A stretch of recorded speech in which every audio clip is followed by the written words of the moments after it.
Assalamualaikum warahmatullahi wabarakatuh.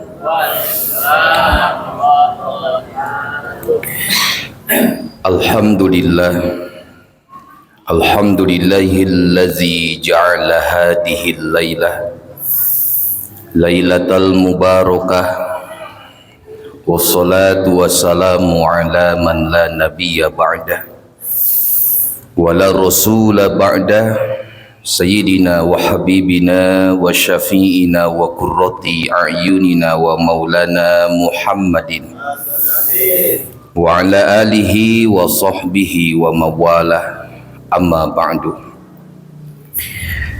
Yang sama kita hormati dan kita muliakan para asatid, asatidah, para hujaj, para hujijah, para imam, segenap pengurus Masjid Jami Al-Imron, wabil khusus Ketua DKM Masjid Jami Al-Imron, Bapak Ustadz Rohadi Sanadi, juga kita semua yang hadir, yang mudah-mudahan selalu ada di dalam ampunan Allah Subhanahu wa Ta'ala. Hadirin wal hadirat, ibu bapak jamaah yang dimuliakan Allah, tidak banyak yang disampaikan bahwa Allah Subhanahu wa Ta'ala berfirman kepada Nabi Musa alaihi salam. Apa kata Allah? Ya Musa, inni a'taitu ummata Muhammadin nuraini kaila yadurruhum zulumatani. Wahai Musa, sesungguhnya aku akan memberikan kepada umatnya Nabi Muhammad dua cahaya, yang dengan sebab dua cahaya itu mereka akan dibebaskan dari dua kegelapan, yaitu kegelapan kubur dan kegelapan di hari kiamat. Lalu apa isinya dua cahaya ini? Inilah yang bakal kita bahas di pertemuan kita pada malam hari ini. Bakal kita kupas satu persatu, tapi yakinlah nggak bakal sampai jam 1. Karena kalau sampai jam 1 pasti pingsan satu persatu, terutama aku. Yang pertama hadirin, cahaya yang bisa menghilangkan kegelapan kubur dan kegelapan hari kiamat, yaitu nurul Ramadan, cahaya bulan Ramadan. Dan tidak terasa malam ini kita sudah memasuki di malam 29 ya? Malam berapa? Malam 27. Ini artinya cahaya Ramadan sebentar lagi akan pergi meninggalkan kita semua, dengan berbagai macam kenangan, keberkahan, keistimewaan yang ada di dalamnya. Dan tentunya Ramadan di tahun ini 1447 Hijriah tak akan pernah kembali lagi ke hadapan kita semua. Kita hanya bisa bermohon dan berdoa kepada Allah, mudah-mudahan kita semua, khususnya jamaah Masjid Al-Imron, diberikan oleh Allah umur yang panjang, sehat walafiat, sehingga benar-benar bisa maksimal dalam menjalankan ibadah puasa di bulan suci Ramadan. Maka beruntunglah orang-orang yang memanfaatkan momentum Ramadan di tahun ini dengan sebaik-baiknya. Tapi kerugian yang besar bagi siapapun dia yang dimana dia sia-siakan Ramadan di tahun ini, karena tidak ada satupun jaminan, garansi apapun bahwa kita bisa hidup kembali di bulan suci Ramadan di tahun yang akan datang. Betul tidak? Berapa banyak orang yang kita cintai, sahabat kita, tetangga kita, jamaah kita, tahun Ramadan kemarin mereka masih taraweh bareng kita, masih berpuasa dengan kita, sahur dengan kita. Ramadan hari ini mereka sudah menghadap Allah Subhanahu wa Ta'ala. Ini pun bisa terjadi kepada kita. Bisa jadi Ramadan tahun ini adalah Ramadan terakhir kita di dunia. Maka gunakan dengan sebaik-baiknya. dan mengingatkan kembali kepada kita bahwa panggilan dalam melaksanakan puasa Ramadan itu yang dipanggil oleh Allah imannya, bukan Islamnya. Allah tak berfirman dalam Al-Quran, ya ayyuhalladzina aslamu, hei orang-orang Islam, kutiba alaikumusiyam, wajib kalian berpuasa. Tak begitu. Tapi Allah berfirman, ya ayyuhalladzina amanu, hei orang-orang yang beriman. Yang dipanggil oleh Allah imannya, bukan Islamnya. Jadi karena yang dipanggil oleh Allah imannya, bukan Islamnya, jangan kaget kita kalau ada orang yang mengaku dirinya muslim, tapi di siang hari di bulan Ramadan dia tenang saja makan.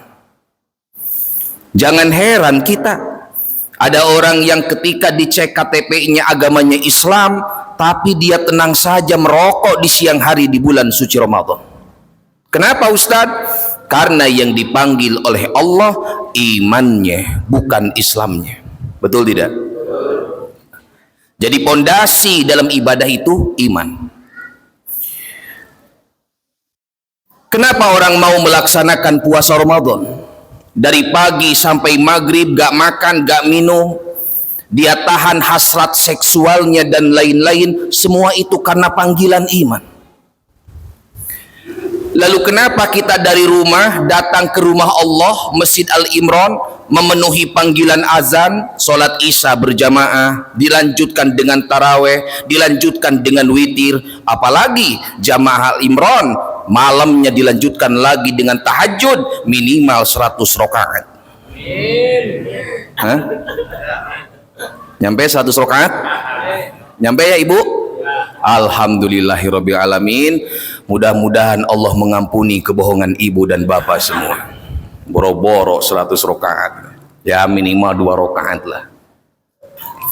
Itu panggilan iman. Banyak orang hari ini mengatakan, Ustadz, mencari uang itu susah. Tapi karena panggilan imannya, walaupun mencari uang itu susah, orang tetap mau mengeluarkan zakatnya, orang tetap mau mengeluarkan sodakohnya. Maka beruntunglah mereka yang memanfaatkan momentum Ramadan dengan sebaik-baiknya, tapi kerugian yang besar bagi siapapun dia yang dimana ia sia-siakan Ramadan di tahun ini. Jadi jamaah yang dimuliakan Allah, bahwa pondasi dalam ibadah tadi dikatakan adalah iman. Dan diantara merawat iman kita dengan menjalankan puasa di bulan Ramadan. Maka ketika kita jalankan puasa Ramadan sampai akhirnya Ramadan, Allah bakal berikan predikat kepada kita, la'allakum tattaqun. Insyaallah jamaah Al-Imran yang dari awal sampai akhir Ramadan istiqomah dalam puasanya, istiqomah dalam tarawehnya, nanti datang Idul Fitri dia dapat gelar menjadi orang-orang yang takwa pandangan Allah. Amin ya Allah ya Rabbal. Karena dalam Ramadan itu hubungan antara takwa dengan puasa, korelasinya kok bisa puasa menghantarkan takwa? Ternyata jemaah, dalam pendidikan puasa Ramadan yang kita laksanakan sampai hari ini, itu ada sifat-sifat takwa yang hendak kita munculkan. Di antaranya sifat sabar, sifat mampu mengendalikan diri, sifat mampu mengendalikan emosi. Nah ini bawa sama kita, amalkan walaupun di luar Ramadan. Dan yang paling penting dalam Ramadan ada sifat keikhlasan.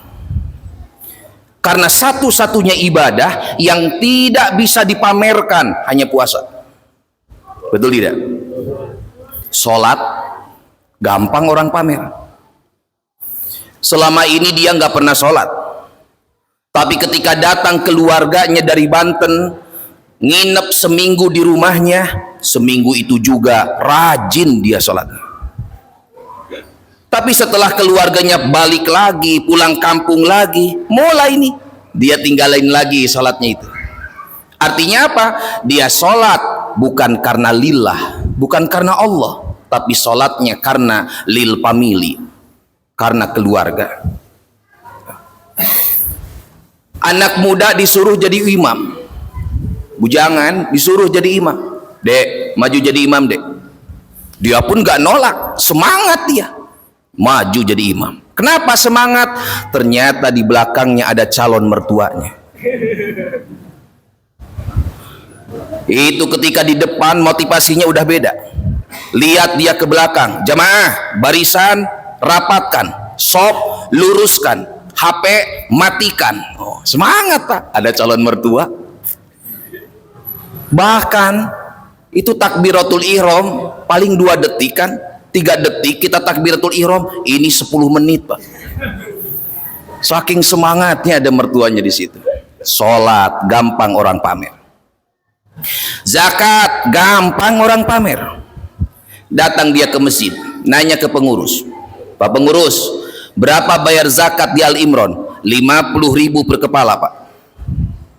Ternyata di situ ada mantannya dulu. Apa kata dia? Tulis buat aku 500.000 per kepala. Tapi Pak di sini 50.000 Pak. Nggak usah, untuk aku 500.000 aja. Zakat gampang orang pamer. Haji apalagi. Tapi puasa Ramadan apa yang mau dipamerkan coba? Nggak ada. Sholat orang pamer bacaan, pamer gerakan. Zakat orang pamer yang dizakati, tapi puasa nggak ada. Orang itu sholatnya bagus Ustaz. Kenapa bagus? Bacaannya paseh, gerakannya tumaninah. Ah, ini mantap. Orang itu zakatnya mantap Ustaz. Kok mantap? Yang lain 50.000, dia 500.000. Bagus sebenarnya. Orang itu hajinya mantap Ustaz. Kenapa mantap? Pulang haji makin cinta dengan masjid, makin rajin di pengajian, makin rajin tadarus, rajin berbagi, lisannya lemah lembut. Tapi puasa Ramadan, orang itu mantap puasanya Ustaz. Dari mana ketahuannya coba? Ayo. Oh lemes Ustaz, orang bokeh aja lemes Pak. Ayo jujur Pak, orang bokeh aja lemes. Dan ini kayaknya lemes-lemes semua ini. Kayaknya belum dapat THR bapak-bapak ini. Nah. Tandanya apa puasa itu? Nggak bisa dipamerkan. Oh bibirnya kering-kering Ustadz, pecah-pecah. Orang sariawan aja kering-kering Pak. Jalannya Ustadz sempoyongan, bencong aja jalannya sempoyongan. Ayo, apa mau dipamerkan? Nggak ada.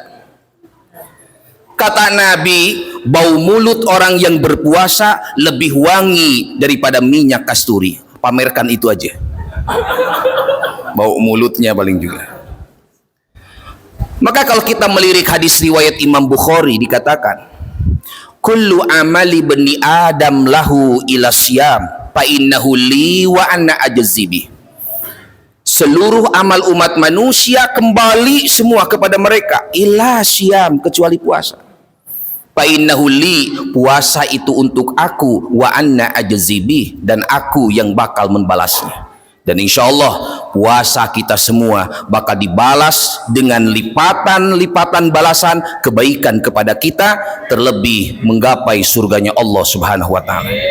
Maka ibu bapak yang sampai malam hari ini istiqomah dalam rangkaian ibadahnya, insya Allah kita semua adalah calon-calon ahli kubur. Nah, ya sebelum ke sorga dikubur dulu lah. Masa pengen langsung ke sorga kita? Nah ini. Jadi jamaah yang dimuliakan Allah, puasa itu mendatangkan sabar, puasa mendatangkan keikhlasan. Orang yang benar puasanya akan mendatangkan sifat mampu mengendalikan diri. Maka di sini pentingnya ibadah pakai ilmu. Orang kalau ibadah nggak pakai ilmu bahaya. Orang ibadah nggak pakai ilmu konyol. Puasa nggak pakai ilmu gimana bisa tatakun? Orang yang puasa nggak pakai ilmu nggak bisa datangin sabar, nggak bisa datangin ikhlas. Jadi ujung-ujungnya bukan iman, dukung iman kita dengan ilmu. Karena perawatan iman terkait sekali dengan ilmu. Contoh, bapak, ibu, kalau tahu ruh sholat, makna sholat, ilmu sholat, apa makna takbiratul ihram? Kenapa saat takbir tangan disimpan di sini? Apa makna sujud? Apa makna ruku? Kenapa saat tahiyat tangan disimpan di paha? Kalau kita paham ilmunya, paham ruh solat tersebut, solat itu akan merubah kita menjadi lebih baik. Sebagaimana firman Allah, inna sholata tanha anil fahsya'i wal munkar. Begitupun puasa Ramadan kita. Kalau puasa Ramadan tidak didasari dengan ilmu, nggak hasil yang namanya tatakun. Sebab Nabi yang mengatakan ruba shaim falaisa lahu min syiyamihi ilal ju'u wal atsyu. Berapa banyak orang yang berpuasa yang dia dapat hanya lapar dan haus karena puasanya tidak didasari ilmu. Jadi ibadah kalau enggak didasari dengan ilmu, konyol. Orang kalau sholat, imam sholat nih Pak, ketika imam sholat ternyata ada yang lupa, maklumlah manusia. Taraweh harusnya 2 rakaat, dia malah naik jadi 3 rakaat. Maka makmum harus ngasih kabar ke imam. Apa kabarnya? Subhanallah, zikir. Biar imam paham dia salah. Ketika imam berdiri, makmum kumandangkan zikir, subhanallah, duduklah imam. Tapi kalau yang salahnya itu bacaannya, imam jangan makmum jangan subhanallah. Imam baca surat, inna a'tainakal kautsar fasholli li rabbika wanhar. Inna a'tainakal kautsar fasholli li rabbika wanhar. Lupa lagi imamnya ceritanya. Inna a'tainakal kautsar, muter aja di situ. Yang haram jadah makmumnya ngalah ngebiarin, Pak. Kata si makmum, biarin aja. Ini makmum brengsek yang kayak begini nih. Jangan bilang subhanallah, subhanallah, tapi serang dia dengan bacaan tersebut. Inna a'tainakal kautsar fasholli rabbika wanhar. Inna a'taina. Yang penting jangan diejek. Giliran yang ngejek di samping inna lillahi wa inna ilaihi raji'un, kayaknya bubar itu sholat. Tapi maaf, jarang orang tahu kalau imam yang batal gimana. Imam tegur sama makmum, tapi imam batal, makmum gak tahu. Imam lagi sujud, kentut dia. Kalau udah kentut dilanjutkan sholat, haram hukumnya. Karena syarat sholat harus suci dari hadas kecil dan hadas besar. Siapapun yang sholatnya sudah punya hadas karena kentut, dia nggak boleh melanjutkan sholat. Itu dosa besar di hadapan Allah. Terus gimana imam yang batal, Ustaz? Ketika dia sujud kentut, keluar angin, bahkan komandannya pun ikut keluar, Pak. Mencret dia. Gampang, Ustaz. Cukup imam keluar, makmum maju. Ya, kalau imam batalnya berdiri, enak. Tapi kalau imam batalnya lagi sujud batal, kabur aja dia. Makmum 15 menit sujud aja terus. Kata makmum, ini imam kok nggak naik-naik, katanya. Yang punya penyakit darah tinggi sampai puyeng dia. Ada untungnya makmum yang nakal. Disinilah pentingnya makmum nakal.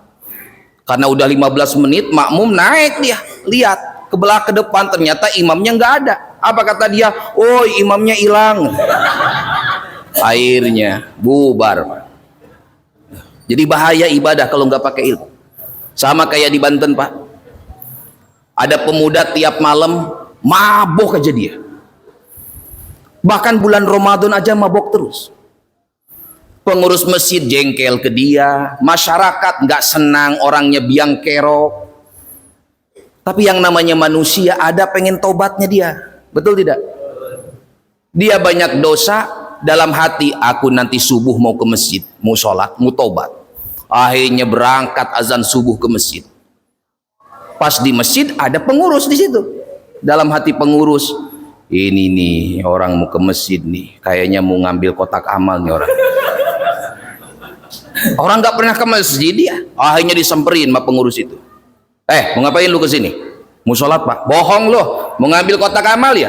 Enggak, Pak, bener mau sholat, Pak. Sholat apa coba? Sholat subuh, Pak. Kutanya sama kamu, sholat subuh berapa rakaat? 3 rakaat, Pak. Berapa? 3 rakaat, Pak. Balik aja balik. Mana ada sholat subuh 3 rakaat? Tapi kan bener 3, enggak, balik, diusir akhirnya. Ketika balik ketemu sama temennya, jamaah yang lain, mau ke masjid. Pak, mau kemana? Mau ke masjid. Mau ngapain Pak ke masjid? Ya mau sholat lah. Sholat apa Pak? Sholat subuh lah. Sholat subuh berapa rakaat Pak? Ya 2 rakaat lah. Udah Bapak mending balik aja Pak lah. Aku aja yang 3 rakaat disuruh balik Pak. Apalagi Bapak cuma 2 rakaat gitu. Bahaya Pak. Ibadah kalau nggak pakai ilmu bahaya. Ini nurul Ramadan. Terakhir yang kedua ada nurul Quran. Cahaya Ramadan, cahaya Quran. Pertanyaannya, ibu dan bapak sampai malam hari ini, malam 27, sudah berapa kali hatam Al-Quran? Ayo. Hah? Ibu berapa kali bu? Bapak berapa kali? Mencurigakan semua ini. Ya minimal dapat sekali Pak. Jangan sampai Ramadan tahun ini nggak hatam. Kalaupun nggak dapat sekali berjamaah bareng di masjid. Aku sekian ayat. Silahkan, tak masalah. Yang penting Ramadan tahun ini jangan sampai tak membuka Al-Quran. Mohon maaf. Banyak orang sekarang Al-Quran cuma disimpan di rumah. Nggak pernah dibaca, disimpan di lemari. Padahal itu mukjizat besar Nabi. Sekali Al-Quran diambil kalau istrinya melahirkan. Baru tuh ada adat satu kampung kayak begitu. Istri melahirkan, Quran diambil, disimpan di jidatnya bayi. Quran dijadiin jimat Pak. Karena darah bayi itu manis, sering diganggu sama syaitan. Akhirnya Quran disimpan di dahinya mayat, di dahinya bayi. Ini namanya melecehkan Al-Quran. Suami meninggal dunia, istri nangis seharian, anak ngobrol semalaman. Siapa yang baca Quran? Nggak ada. Quran disimpan di dada mayat. Quran disuruh jagain mayat. Anaknya ngobrol, istrinya nangis, nggak ada yang baca Quran. Malah Quran disimpan di dada mayat. Suruh jagain mayat. Akhirnya mayat pun bangun sendiri, baca Quran sendiri dia. Terakhir yang takjiah pun kabur semua karena mayatnya bangun lagi. Jadi kalau Quran itu nggak bakal kita rasakan mukjizatnya, nggak bakal kita rasakan mukjizatnya tersebut kalau nggak pernah dibaca, kalau nggak pernah dipelajari, bahkan kalau nggak pernah kita amalkan isi kandungannya. Mohon maaf nih, terakhir.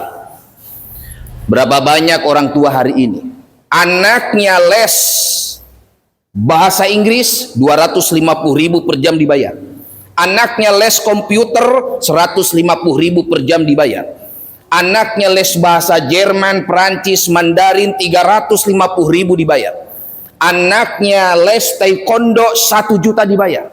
Anaknya les bimbel masuk bimbingan belajar universitas tinggi 3,5 juta dibayar cash. Tapi untuk guru ngaji 10.000 per bulan aja kadang susah Pak.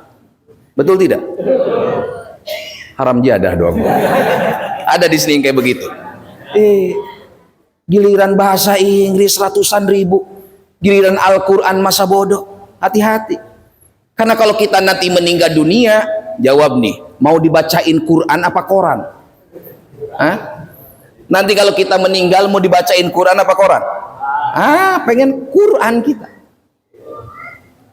Kalau meninggal dunia kita harta banyak, anak gak bisa baca Quran, tapi Ustadz gajinya ratusan juta, kerjanya di luar negeri, balik orang tua meninggal pakai dasi, mobilnya Lexus, uang banyak, tapi nggak bisa baca Quran, siap-siap ibu bapak menangis di alam kubur. Anak pinter bahasa Inggris, Quran gak bisa. Bukan gak boleh bahasa Inggris, silahkan, tapi jangan butakan Al-Quran. Biar nanti jarah paham, dibaca Quran. Tapi kalau Quran gak bisa, suruh jarahnya pakai bahasa Inggris dia. Pernah dengar orang jarah pakai bahasa Inggris? Jarah ikon biasanya hadorot dulu, ila hadotin Nabil Mustafa Al-Fatihah. Baca Yasin, kepanjangan baca Yasin. Lihat dalam hadis, man dakhalal maqabir, Orang yang datang berziarah ke satu kuburan, baca di kepalanya qul huwallahu ahad, baca di kakinya alhaakumut takasur hatta zurtumul maqabir, kalla sawfa ta'lamuna summa kalla sawfa ta'lamun, hingga sampai selesai. Kanu syufa'u ila yaumil qiyamah, itu akan menjadi petolong bagi ahli kubur sampai datangnya hari kiamat. Kalau yang dibacanya Al-Quran. Tapi kalau yang dibacanya bahasa Inggris, nggak jaminan. Datang ke kuburan pakai bahasa Inggris, how are you mom? How are you father? Oh, dia yang bisa bahasa Inggris tuh. Pakai bahasa Inggris, how are you mom? Mom, how are you mom? Ibunya nyaut di kubur, you how kata. Akhirnya orang tuanya disiksa di alam kubur. Maka gunakan dua ini, nur Ramadan, nur Al-Quran, gunakan dengan sebaik-baiknya. Mumpung Allah berikan kesempatan kepada kita semua. Mudah-mudahan kita diistiqomahkan oleh Allah dalam menjalankan ibadah, dan setiap ibadah yang kita laksanakan mudah-mudahan bisa menghantarkan kita semua menghadap Allah dalam keadaan husnal khotimah. Sebelumnya saya mohon maaf, kembali nggak bisa ikut berbarengan melaksanakan tarawih berjamaah karena bagi-bagi tugas. Malam ini ngisi kembali di Masjid At-Taqwa. Mudah-mudahan Allah berikan kita sehat walafiat dan bisa selalu istiqomah dalam menjalankan seluruh perintah Allah Subhanahu wa taala. Wal afu minkum. Assalamualaikum warahmatullahi wabarakatuh.